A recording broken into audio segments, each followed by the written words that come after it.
Olá, minha amiga! Olá, meu amigo! Está entrando no ar mais uma edição do nosso Comunidade em Rede, com um oferecimento de Britamil e Cicobi.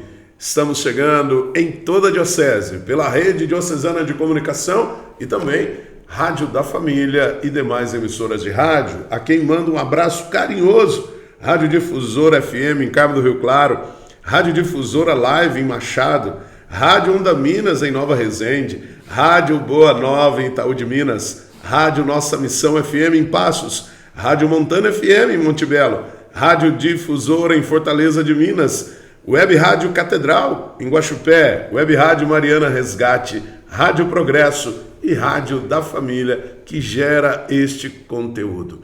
E hoje nós temos um assunto especial. Seja bem-vindo, Dom José Lanza Neto, para o nosso Comunidade em Rede, que hoje quer tratar sobre vocações. Estamos aí no meio do terceiro ano dedicado ao ano vocacional. Uma alegria muito grande para todos nós. Meu abraço mais uma vez a todos também, aqueles que nos acompanham. E nós queremos então entrar nesse tema do ano vocacional, queremos refletir e que desde já tenhamos esta consciência também que toda igreja é vocacionada. Quando se fala de vocação, já pensa em padre e freira. E não é por aí também só isso, né? Muito mais que isso, né? Sim, e a CNBB diz assim: desejamos que o ano vocacional ajude cada pessoa a acolher o chamado de Jesus como graça e seja uma oportunidade para que mais e mais corações ardam e que os pés se ponham no caminho em saída missionária. Então, realmente é um chamado que a igreja no Brasil faz para que nós, se falávamos num programa sobre a pastoral da santidade, hoje nós vemos que é um chamado que a igreja faz para que nós olhemos para a animação vocacional, porque todos nós somos chamados a uma missão. Então, mais uma vez, Padre Sandro, entra a questão da oração.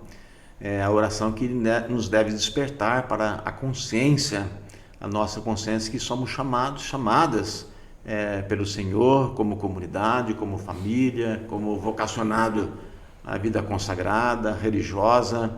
E é um trabalho, então, bonito, e a igreja quer fazer com que as nossas comunidades tomem consciência desse chamado de Deus. De primeiro, queria usar essa expressão de primeiro, né? Há uns 50 anos atrás, mais ou menos, 60 anos atrás, se falava da obra das vocações e se rezava pelas vocações sacerdotais, religiosas, missionárias. OVS. E se fazia um trabalho, vamos dizer assim, muito grande. E com certeza se pedia muito as orações pelas vocações. As vocações também para que os padres permanecessem fiéis no ministério, no serviço à igreja, no serviço ao reino. E eu queria falar uma coisa aqui, não é tão agradável, vamos dizer assim, não é? Mas eu penso que nós precisaríamos tomar consciência disso. As pessoas rezavam pelos padres, as comunidades rezavam. Hoje parece que as comunidades pararam de rezar e começaram a falar mal dos padres, né? Ao invés de querer bem, de trabalhar em favor dos padres, vocações, defender os padres. Então está acontecendo o avesso das coisas. E que isso não tome conta, não, né? Isso não é nosso, vamos dizer assim, né? Porque, na verdade, nós vamos rezar pelas vocações, acreditar nas vocações sacerdotais, religiosas, leigas, missionárias, porque agora abre o leque, né? De rezar pelas vocações sacerdotais, religiosas, leigas, missionárias, os ministérios leigos. Então a gente acreditar nisso, parece que nós estamos deixando de acreditar as nossas comunidades. Então, dentro desse ano vocacional, por exemplo, talvez nós precisaríamos dar uma grande ênfase, né? Acreditarmos mais uma vez no poder da oração, porque fica insustentável a vida de um padre na paróquia se o padre não está bem, se a comunidade o tem como quase que alguém que está ali competindo dentro da comunidade, a comunidade não pode contar com o padre não pode se expor, não pode falar, e nós estamos vendo grandemente isso. Então, olhe só como esse trabalho, como a gente precisa superar só aquela questão do trabalho vocacional. Ai, coisa mais linda, olha como é que é isso, Jesus chama, tudo bem, ótimo. Mas a Mas tem vivência, questões sérias por debaixo disso hoje, né? a vivência desse chamado não é só um sim. Eu acho que é isso que o senhor está dizendo, né? A implicância, aquilo que implica o sim, as responsabilidades que esse sim traz. De quem assume, mas da comunidade, porque o padre não assume sozinho também. Que o padre é para a comunidade, o padre é feito para a igreja. Então o padre precisa ser acolhido, as comunidades precisam se despertar para isso. Lanza, né, o senhor já deve ter lido várias vezes, até como fonte de inspiração. Nós sabemos que no ritual das ordenações tem um modelo de homilia, né, que o bispo poderia seguir aquele modelo. E lá no início fala que o eleito, ele é amigo da comunidade, que a comunidade o escolhe, como que a comunidade o escolhesse e o indicasse. E escolhe também. Né? Não aquela comunidade, mas a comunidade igreja, a comunidade, sim, a grande comunidade, vamos dizer assim. Né? E tem um trecho da carta aos Hebreus, que eu gosto muito, inclusive usei na minha ordenação. Todo sumo sacerdote é escolhido no meio do povo e é enviado em favor do povo. Eu queria falar isso, Padre Sandro, mas não falei no outro momento, porque tem essa questão da democracia, né? Eu não vou falar porque não vai dar certo esse negócio. Não, pode falar, pode concluir. Não, e para dizer o seguinte, ele é escolhido no meio da comunidade, enviado para uma comunidade para oferecer louvores e sacrifícios pelos pecados da comunidade e pelos seus próprios pecados. E isso essa dinâmica, né? E o padre que está ali, ele está oferecendo sacrifícios pela comunidade, mas também pelas suas fragilidades. E quem fica prejudicado com isso, se não acontece essa dinâmica, se não acontece esse entendimento, fica prejudicado o padre, as vocações, fica prejudicada a comunidade, e se fala isso, fala aquilo outro, fala mais aquilo outro, e a gente esquece, vamos dizer assim, né, do nosso compromisso, da nossa responsabilidade, especialmente da alegria.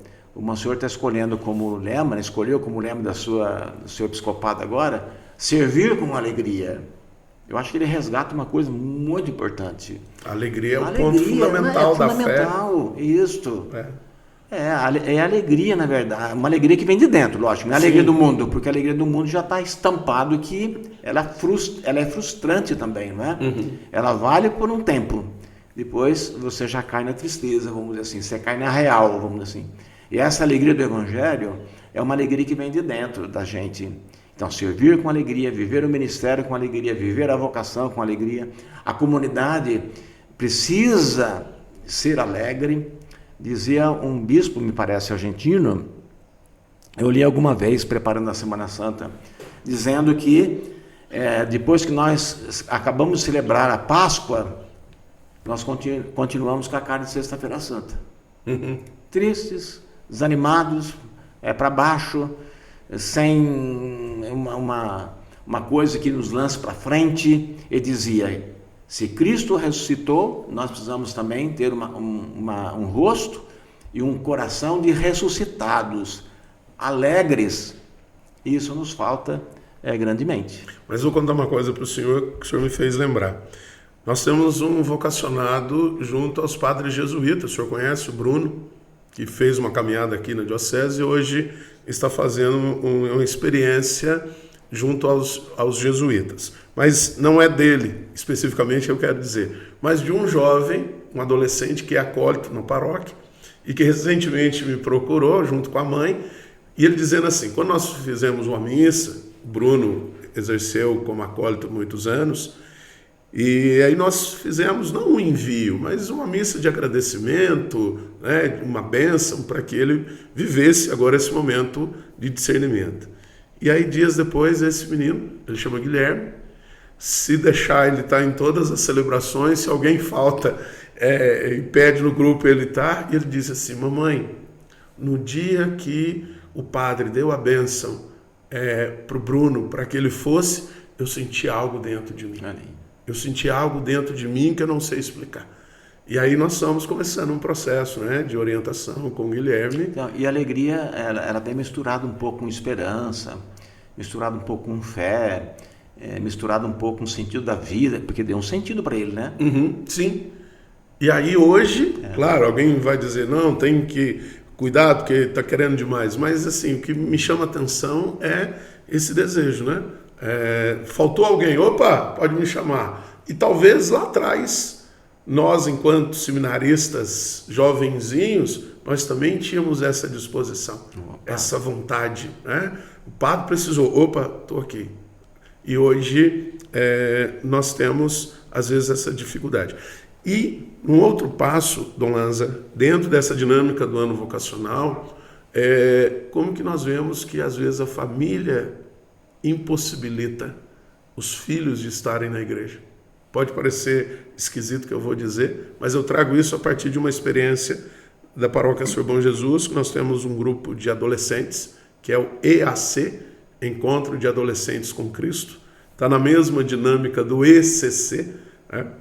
E às vezes os pais reclamam que os filhos agora não saem da igreja.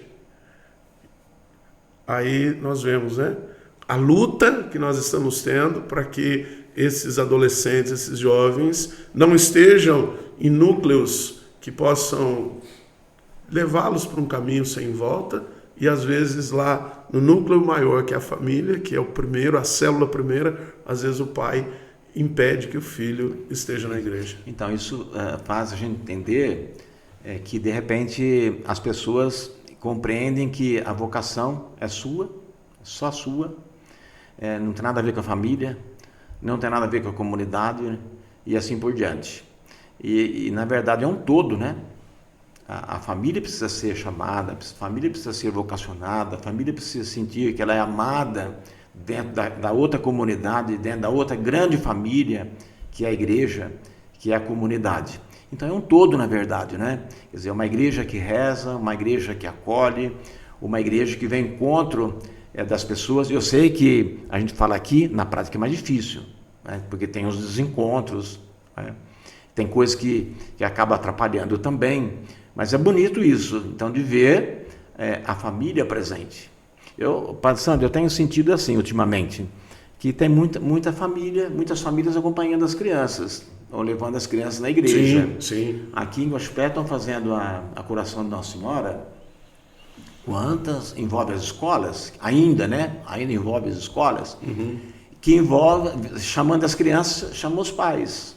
Que coisa mais bonita, vamos dizer assim, né? De perceber as crianças ali, o pai ou a mãe pode ser que estão vindo como uma coisa mais social, porque o filho do vizinho vem, a criança quer ir, então tem que levá-la na igreja. Mas eu diria também que é um caminho bom isso, né? Às vezes meio que forçado, vamos dizer assim, né? Mas a criança se encanta. Eu me lembro, acho que o ano passado, ano retrasado, também foi nesse período da curação de Nossa Senhora. Uma criança, ali no presbitério, na catedral, olhou para cima e viu o infinito, vamos dizer assim, né? Que para a gente é uma coisa tão pequena, é a cúpula. A hora que a criança olhou assim, ela ficou olhando, contemplando e falava, olha isso aí, olha. Quer dizer, então são aquelas coisas que vão sendo introjetadas dentro da vida das pessoas, das crianças especialmente. Eu vi uma criança também aí no degrau, com um celularzinho para lá, para cá, com o dedo, acho que tinha 3 aninhos, para lá, para cá, que era um jeito de segurar a criança, vamos dizer assim. Mas a gente tem que encontrar o sentido dessas coisas, né? Valorizar a presença, como você falou do Guilherme ali, da presença dele, da atuação dele, da criança, a criança que vem. Outro dia apareceram também dois adolescentes, 2 jovens quase já, né? Aí eu fiz um convite. Vocês não queriam ser acólitos? Não sei se estão perseverando ou não, estão perseverando, estão confirmando aqui. Então eu acho que é isso.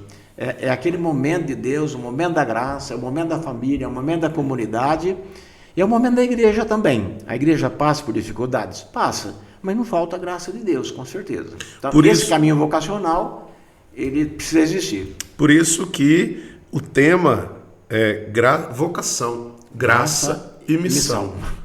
para que a gente entenda que esse chamado é uma graça de Deus para nós. Não é nosso também, né? Na verdade, não é nosso, né? Sim, é Deus que confia. Deus confia, chama e confirma, né? Sim, e é interessante, desculpa, é interessante nós percebermos assim, corações ardentes. Os discípulos de Emaús, né? Sim, o nosso coração não ardia enquanto ele falava. Exatamente. Então, parece que hoje nós estamos ali, mas não estamos ouvindo. Queremos estar ali. Talvez por isso essa necessidade que a igreja está para dizer, ouçam, abra o coração. Eu brinco sempre, falo, presta atenção, mas é um pouco nessa ordem aí, nessa linha, quer dizer, porque às vezes a gente está muito no automático. No automático. E às vezes no automático a gente não tem muita atenção, né? Então, essa atenção, na verdade, é o nosso carinho, é o nosso afeto, é a nossa presença, é estar inteiro, né? Amanhã o Otávio vai ser ordenado, o padre, lá em Ofenas, ele fala muito assim, que ele está inteiro para o chamado de Deus, à disposição. Que coisa bonita que é isso também, né? Eu me lembro de Dom Moll, Joaquim Moll, lá na Saúde, em Pós de Caldas, quando ele fez uma missa lá por causa da TV Horizonte, ele dizia, gostei muito e me marcou, ele dizia, olha, nós que estamos aqui, nós vamos estar à disposição do Senhor, e nós vamos estar inteiros aqui, vamos esquecer isso, deixar aquilo, esquecemos aquilo outro, abandonar aquela outra coisa, estarmos inteiros. Eu achei muito, muito positivo. E é forte isso, quando nós realmente nos colocamos a serviço. Olha, Senhor, estou aqui. Né? E foi isso que Maria fez. E foi isso que todos os discípulos fizeram. Né? E talvez é isso que nós, enquanto igreja, padres, bispos, e às vezes as pessoas acham, não, mas o padre e o bispo já tem que estar. Não, mas acho que todo mundo, o leigo, a criança, o jovem, claro, cada um na sua condição de raciocínio, de pertença, de entendimento. Mas quando nós falamos de realmente entender isso como compromisso, como meta, porque hoje realmente nós estamos no automático. Tudo parece que está no automático. E aí se sai um pouco fora do automático, a gente briga. Talvez por isso que perdeu-se o encanto.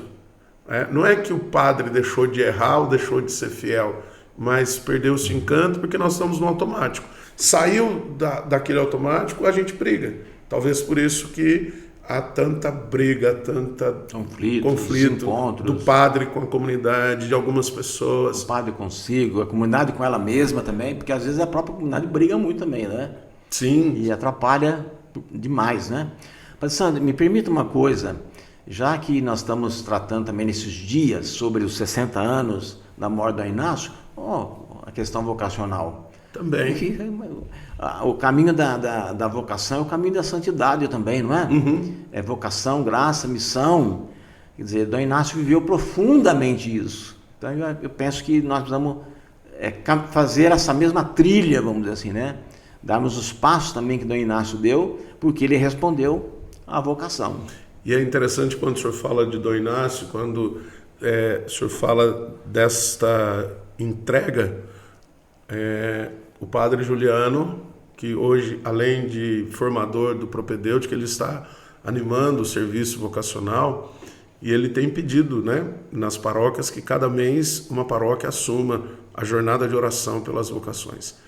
E assim, posso dizer que a partir daquele momento que alguém fez aquela jornada, há uma continuidade. Vou dizer em que sentido. Ele pediu que a paróquia Sr. Bom Jesus, em março, fizesse essa jornada. E de lá para cá, uma vez por mês, um grupo reza o rosário diante de Jesus Eucarístico, rezando pelas vocações. Então, realmente, é algo que nos desperta e que nós vamos ter um resultado. Está vendo, Padre Sandro, que a gente falava?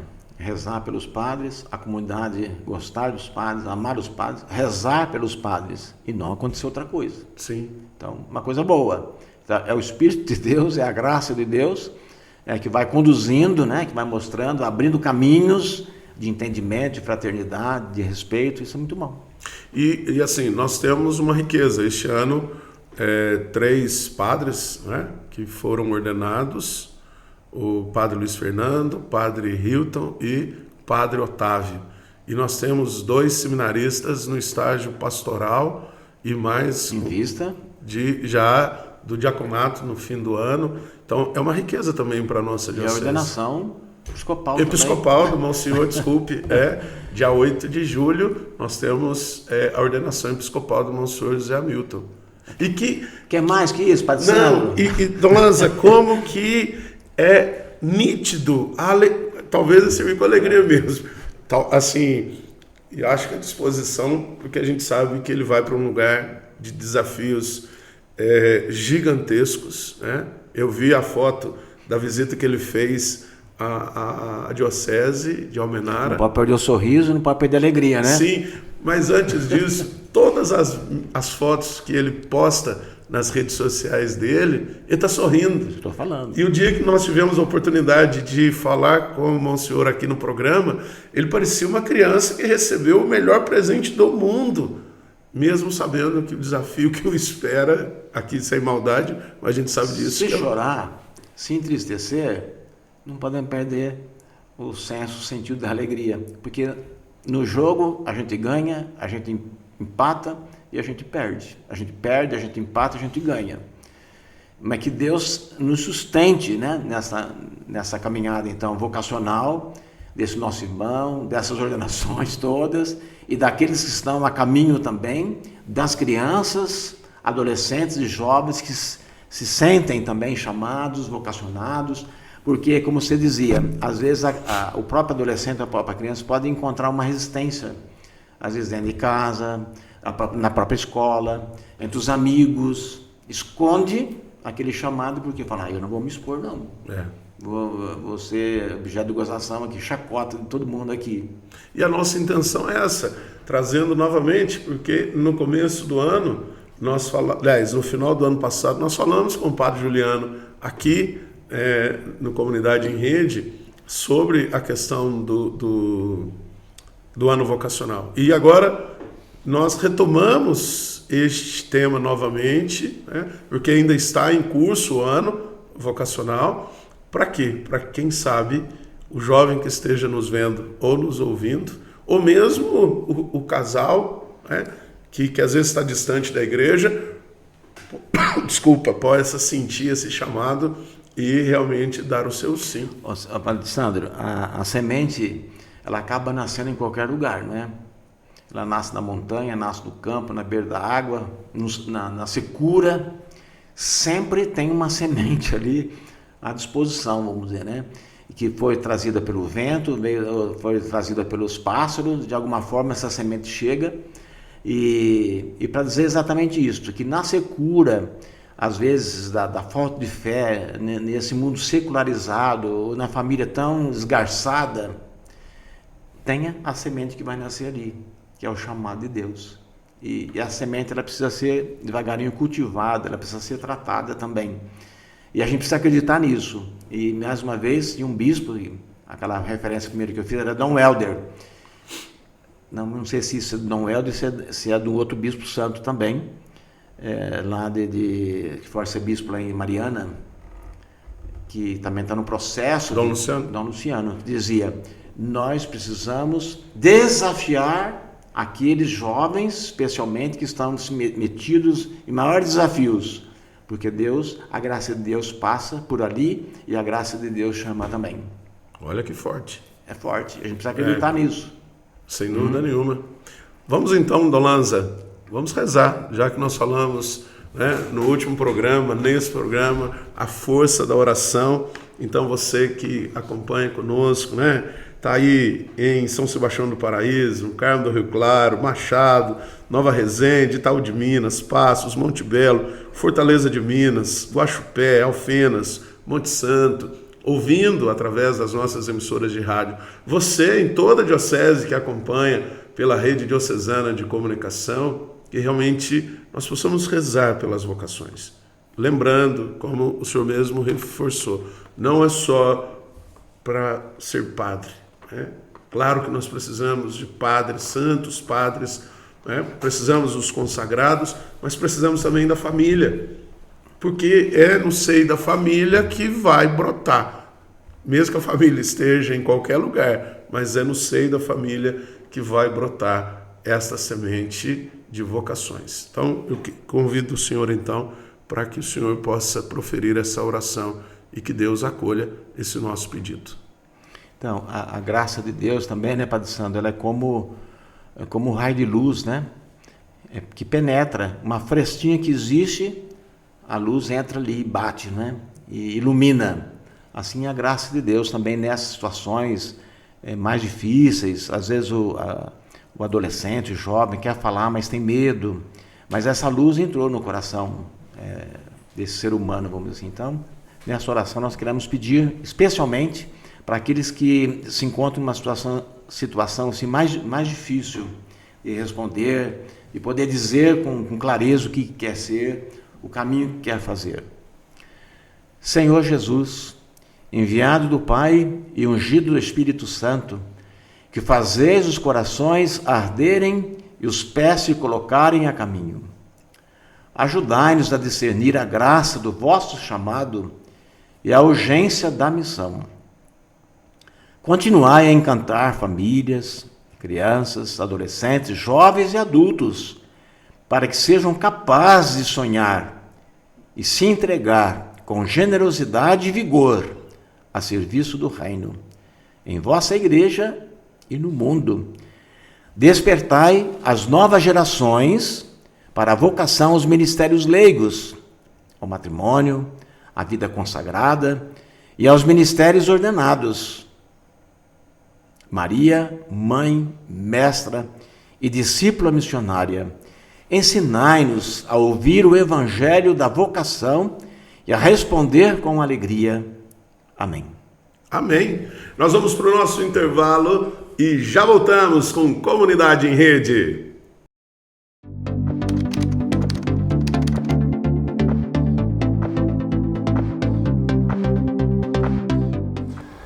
Olá, minha amiga. Olá, minha amiga. Olá, meu amigo do Comunidade em Rede. Você que nos acompanha pela rede diocesana de comunicação, também pelas nossas emissoras de rádio, que tem como geradora a Rádio da Família. E hoje nós estamos aqui, nesta edição, que estamos falando sobre a vocação, terceiro ano, terceira vez que nós temos o ano vocacional, vocação, graça e missão. Então nós estamos aqui com a irmã Macdâmia, que é irmã concepcionista, que mora aqui na cidade de Passos, para ela contar um pouquinho da sua história. E você vai perceber assim a leveza com que ela fala da vida religiosa. Irmã, seja bem-vinda ao Comunidade em Rede. É um programa que nós temos na Diocese, que vai pelas redes, né? E também pelas emissoras de rádio. E a nossa edição deste mês, uma das edições, é falar sobre o terceiro ano vocacional que o Brasil, que a CNBB está realizando, né? Então nós pensamos na senhora, talvez a irmã de mais tempo de vida religiosa aqui na nossa diocese. Não posso aqui afirmar, mas né, mais de 70 anos de vida consagrada. Seja bem-vinda. Obrigada. Boa tarde. Irmã... Eu me apresento? Sim. Conta um pouquinho da história da senhora.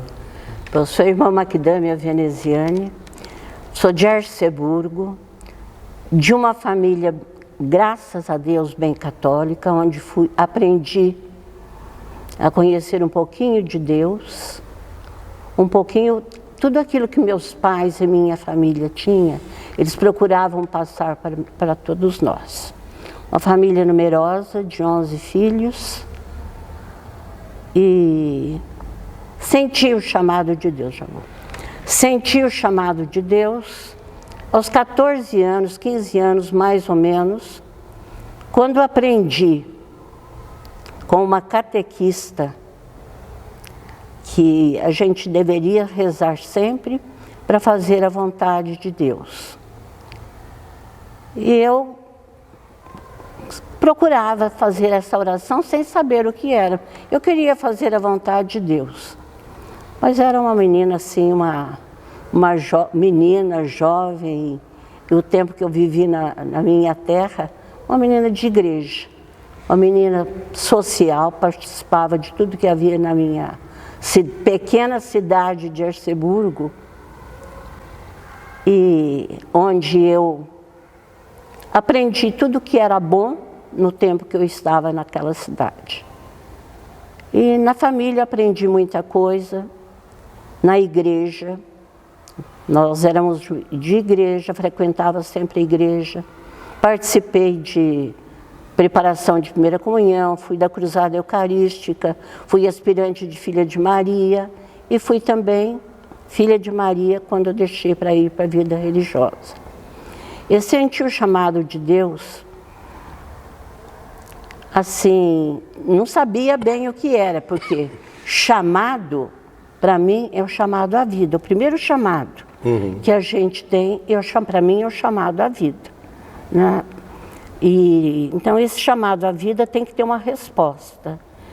Deus me chamou à vida, hoje eu falo assim para um sentido, para eu viver bem nessa vida, né? E Ele deu os meios para viver essa vida. E nesse chamado, dentro da minha vida, eu descobri o chamado da vocação para a vida religiosa.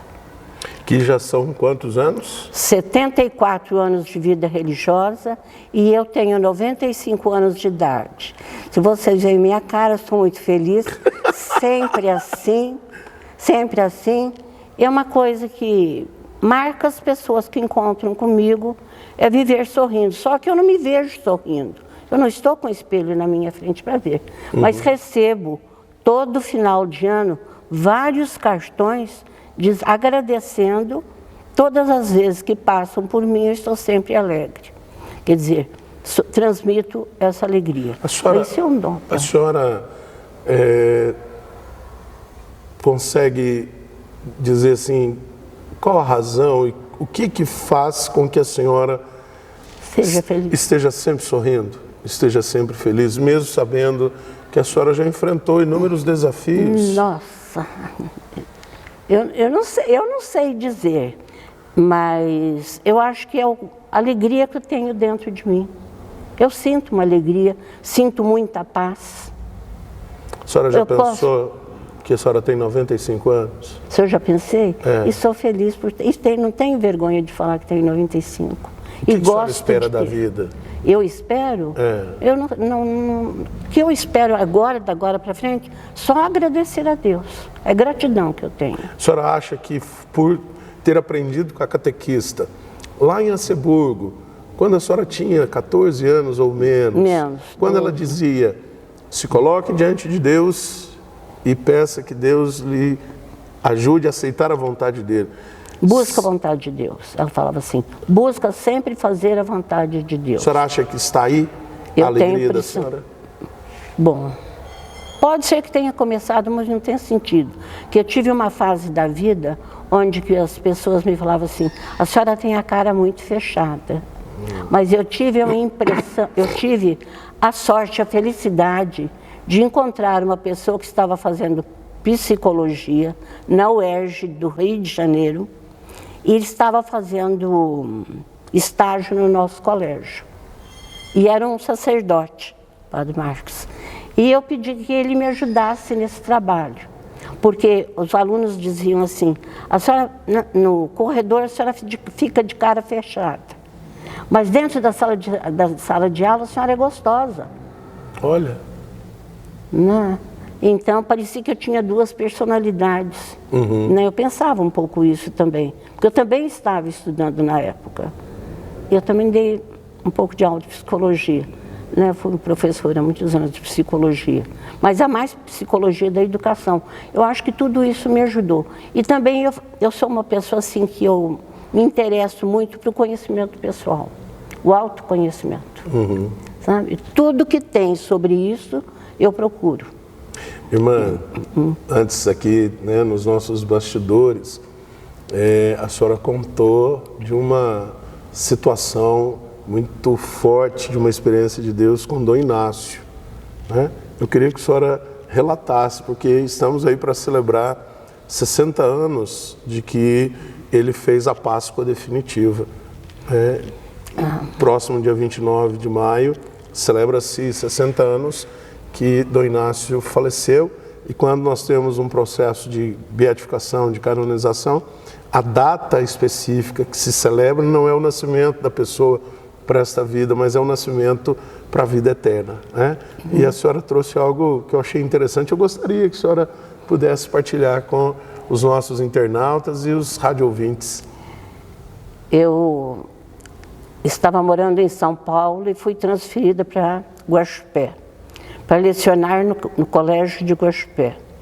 E eu fui assumir, vamos dizer assim, aulas que pela primeira vez, né, que para mim não seria tão fácil, que eu tive uma preparação muito grande para dar português. E depois eu fui solicitada para dar aulas para o curso normal, para os normalistas. Então mudou totalmente a minha vida. Mas ao estudar para ensinar as normalistas, como que se diz assim, ser professora do curso normal, eu tive que estudar muito e isso me ajudou bastante. Então, como eu estava mais ou menos preparada e eu tinha uma projeção boa no meio dos alunos, a madre achou que era necessário eu fazer mais um curso na PUC, me aperfeiçoar mais no meu conhecimento para poder transmitir. E eu sou uma pessoa assim, que gosto de conhecer e partilhar. Tudo aquilo que eu recebo eu gosto de partilhar. Eu não gosto de guardar nada para mim. Então eu vi que era uma coisa boa. Mas como Guaxupé tinha um movimento muito grande de jovem, eu estava muito bem entrosada com as alunas, com a comunidade, com o povo. Para mim era uma alegria. E era um jovem, muito jovem. No meio daquelas jovens, era uma jovem como elas. Como eu gostava muito do esporte, eu jogava com as meninas, mesmo sendo religiosa. Aí fui solicitada para fazer esse curso em São Paulo, era um curso na PUC, e eu achei que eu não ia ter capacidade nem condições de fazer o curso. Mas o que mais me prendia era o ambiente de Guaxupé. Então eu chorava bastante para não ir. Aí a superiora resolveu, falou assim, vamos conversar um pouquinho com Dom Inácio. E eu achava um santo, como eu acho santo. Ele chamava todo mundo de santo porque ele é santo. Na minha opinião, ele é santo. E eu estava, a catedral funcionava no colégio, né? Ele ia muito ao colégio. E um dia ele chegou lá no colégio, esse eu não contei, né? Não. Ele chegou lá no colégio, eu estava lavando a escadaria. E ele viu um rodo no corredor, foi me ajudar. Dom Inácio suspendeu a batina e foi me ajudar a terminar. Quando terminou, nós fomos para a capela rezar. Aí essa era a simplicidade de Dom Inácio, e Dom Inácio me conhecia bastante também, né, porque conversava muito com ele. E como esse curso, como esse curso era um pouco difícil, Dom Inácio me conhecia também bem, ele disse assim, quando eu fui com a superiora, conversou bastante comigo e disse, ó, minha filha, vai se preparar. Você vai para São Paulo, sim, vai fazer o seu curso, porque futuramente a senhora será superiora e depois provincial. Eu não entendia, mesmo sendo religiosa, eu não entendia o que era ser isso. Superiora sim, mas achava que não era isso para mim, né? Que eu ia continuar fazendo o que eu estava fazendo. Mas como ele me disse, vai filha, vai santa, não tenha medo, vai ser bom para você. A senhora foi? Eu fui. E posso dizer a vocês, eu agradeço muito a Dom Inácio, porque foi um curso que valeu a pena. Muito bom, muito difícil, muito exigente, mas valeu a pena, porque eu parti para muita coisa, porque ajudou muito no meu conhecimento pessoal. E depois virou? Virei, fui superior há mais ou menos uns 30 anos, e provincial, 6. Se concretizou a profecia Se do santo. concretizou a profecia de Santo Inácio. Eu agradeço a Deus, a orientação dele, a santidade dele, a simplicidade dele na vida. Aqui na Diocese nós sabemos, irmã, que nós já teve colégio em Guaxupé, onde hoje é a Cúria Diocesana. Eu morei no prédio do colégio de 1992 até 1998, porque ali era o Seminário São José.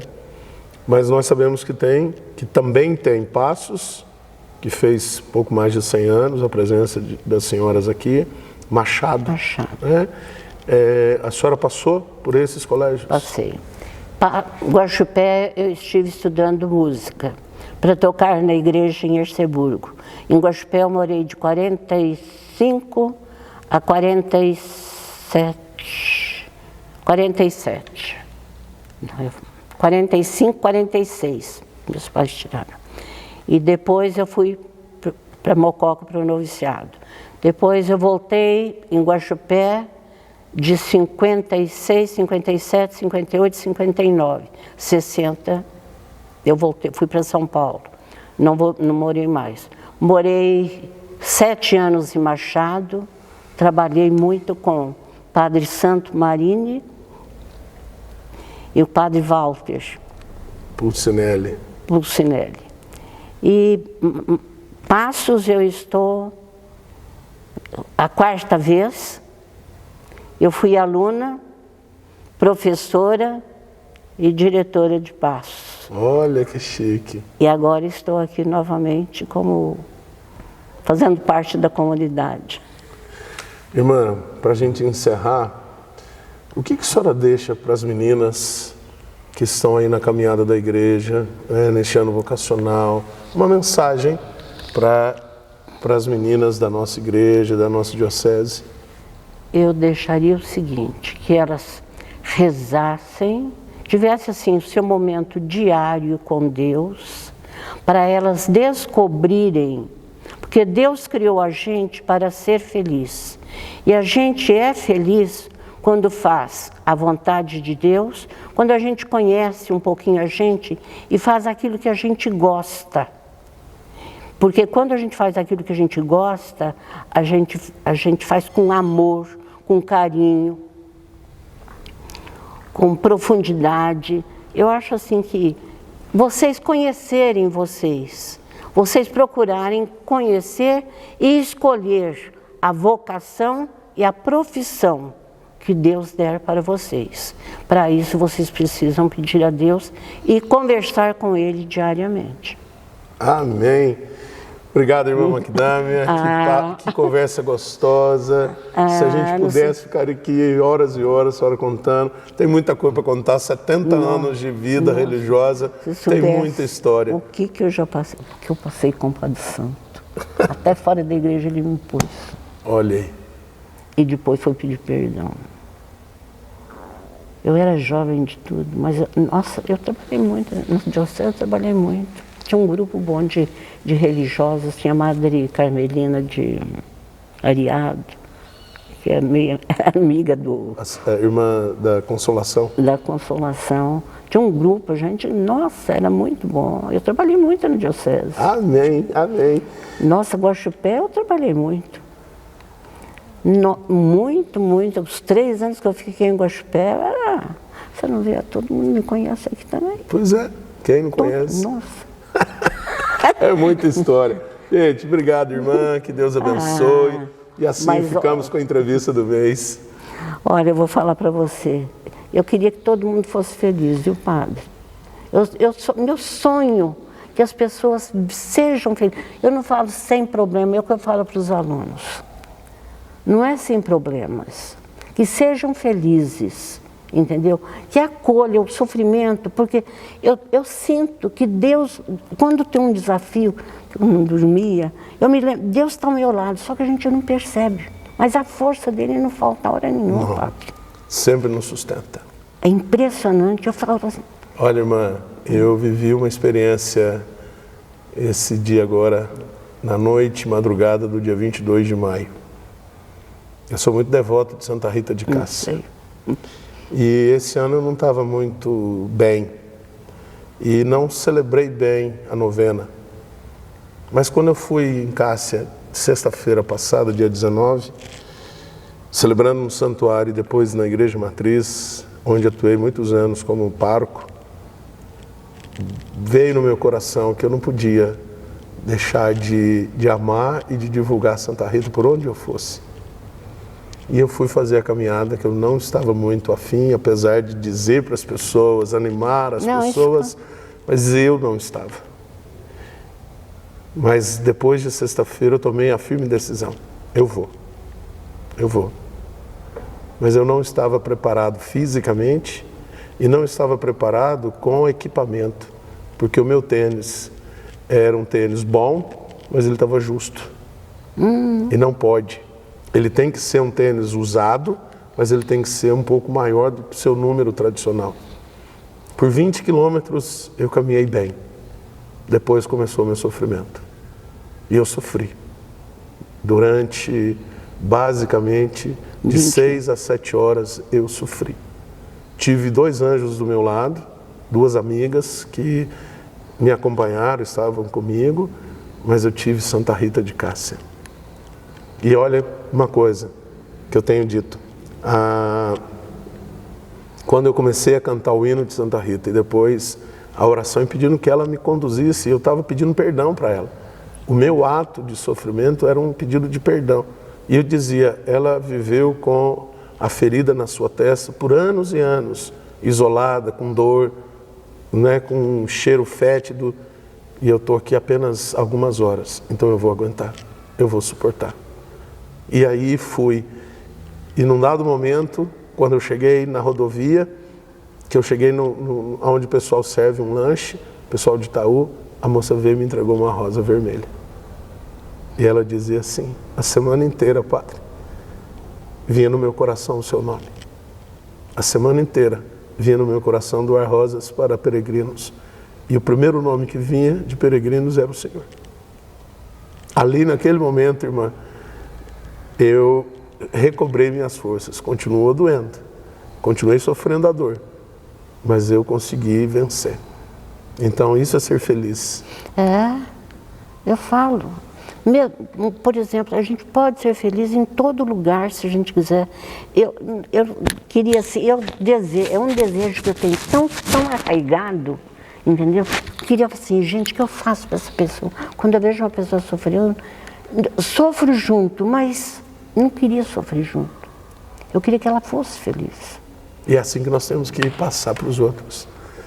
E Jesus disse que a minha alegria esteja em vós e que a vossa alegria seja plena. Porque eu falo mesmo, porque eu passei, padre. Eu era jovem, eu tinha 149 irmãs na província. Antes, eu peguei a época do concílio, que eu fui provincial. Quando aquelas mudanças todas do concílio, você não faz ideia o que era aquilo para mim. Os bispos iam fazer reunião no colégio lá de São Paulo. E aquele, vai para as periferias, vai para isso. Ai, mas você não faz ideia o que era aquilo. Quem me ajudou foi Dom Luciano Mendes.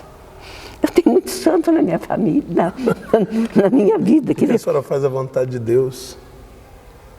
Quem faz a vontade de Deus só tem pessoas Nossa, do bem. Eu fico impressionada de ver. Eu não tenho inimigo, eu não tenho... Sabe, assim, cada vez que as pessoas estão discutindo, não me sinto bem.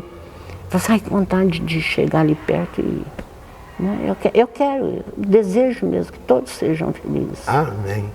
Obrigado, irmã. Foi ótimo. Deus abençoe. Não tinha que contar mesmo na minha vida. Eu conto muitos alunos, porque eu era muito danada.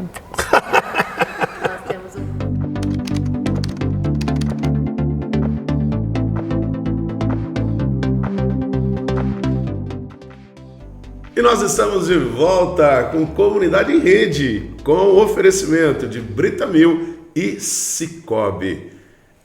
Dom José Lanza Neto, estamos chegando ao final de mais um programa intenso, forte sobre as vocações. Então queremos a sua bênção para encerrarmos bem mais uma edição. Maria, Mãe das Vocações. Rogai Então, por neste nós. caminho que nós estamos falando vocacional, não podemos fazê-lo sem invocar e sem ter bem presente para nós a Mãe das Vocações. Então, por isso que nós já estamos invocando, rogai por nós mesmo. Então, e para nós aqui em Guaxupé, o título Senhora das Dores. Então, que ela possa interceder junto de Deus, que é Pai, Filho e Espírito Santo. Amém. Amém. E assim encerramos mais uma edição do Comunidade em Rede. Um beijo no seu coração.